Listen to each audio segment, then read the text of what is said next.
My friend Luke, Fernando Sorrentino. I have a friend who must be the sweetest, shyest person in the world. His name is brittle and ancient, Luke. His age modestly intermediate, 40. He's rather short and skinny, has a thin mustache and even thinner hair on his head.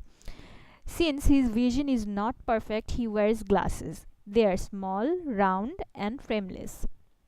In order not to inconvenience anyone, he always walks sideways. Instead of saying, "Excuse me," he prefers to glide by one side.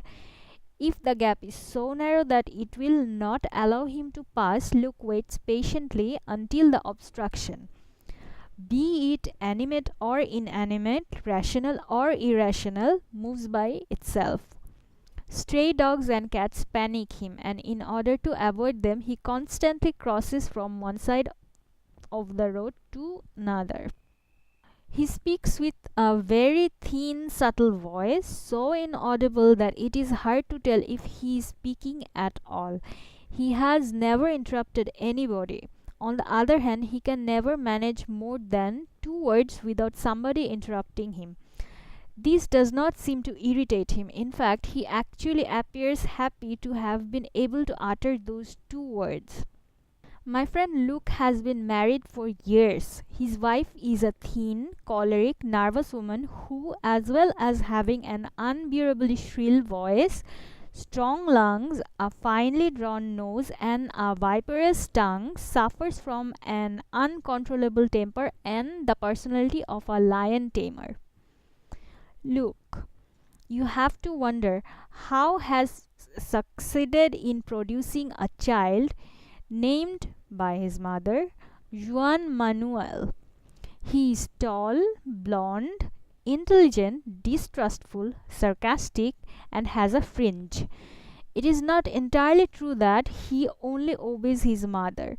However, the two of them have always agreed that Luke has little to offer the world and therefore chooses to ignore his scarce and rarely expressed opinion. Luke is the oldest and the least important employee of a dismal company that imports cloth. It operates out of a very dark building with black stained wooden floors situated in Alcina Street. The owner, I know him personally, is called Don Aquarontido. I don't know whether that is his first name or his surname, and he has a ferocious mustache, is bald, and has a thunderous voice. He is also violent and greedy. My friend Luke goes to work dressed all in black, wearing a very old suit that shines from age. He only owns one shirt, the one he wore for the first time on the day of his marriage, and it has an anachronistic plastic collar. He also only owns one tie, so frayed and greasy that it looks more like a shoelace.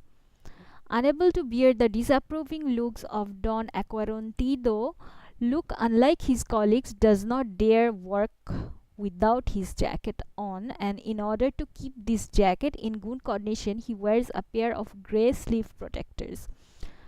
His salary is ludicrously low, but he still stays behind in the office every day and works for another 3 or 4 hours.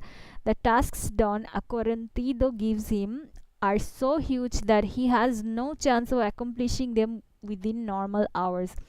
Now, just after the Don Aquarontido cut his salary yet again, his wife has decided that Juan Manuel must not do his secondary studies in a state school. She has chosen to put his name down for a very costly institution in the Belgrano area.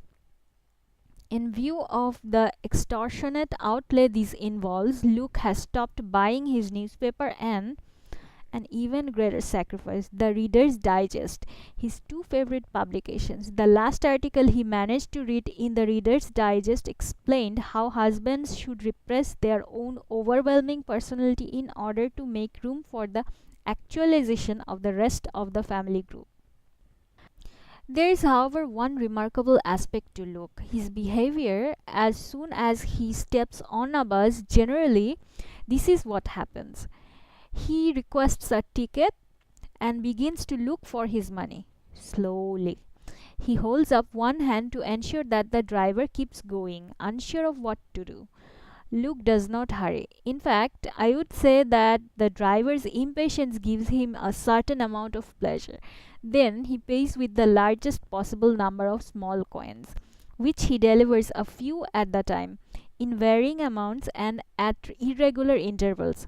For some reason, this disturbs the driver, who, apart from having to pay attention to other cars, the traffic lights, other passengers getting on and off, and having to drive the bus itself, is forced to perform complicated arithmetic.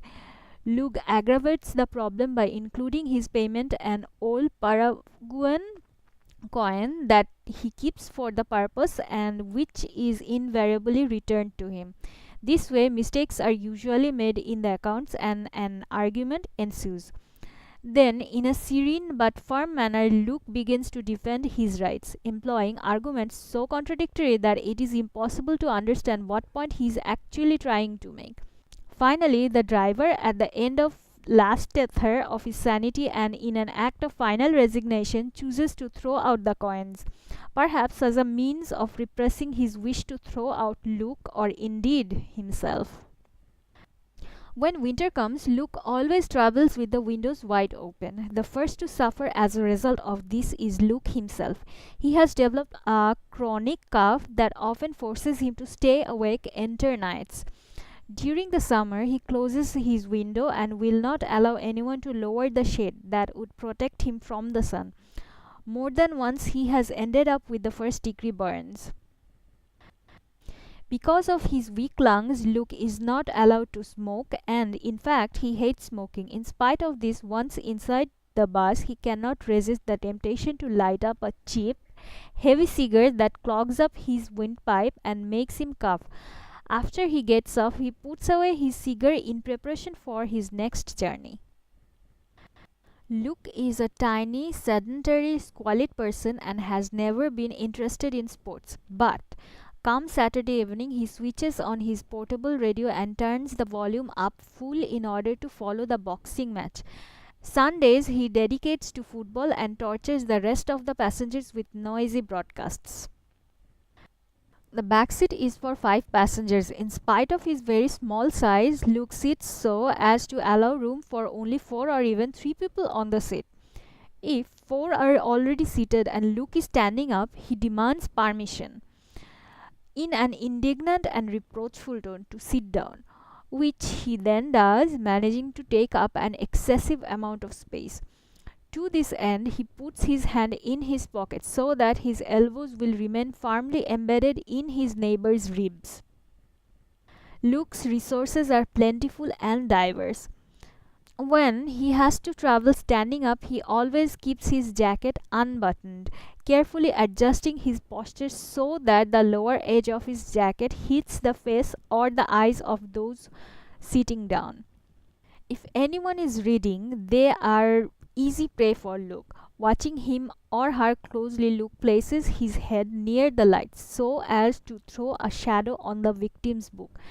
Every now and then he withdraws his head as if by chance.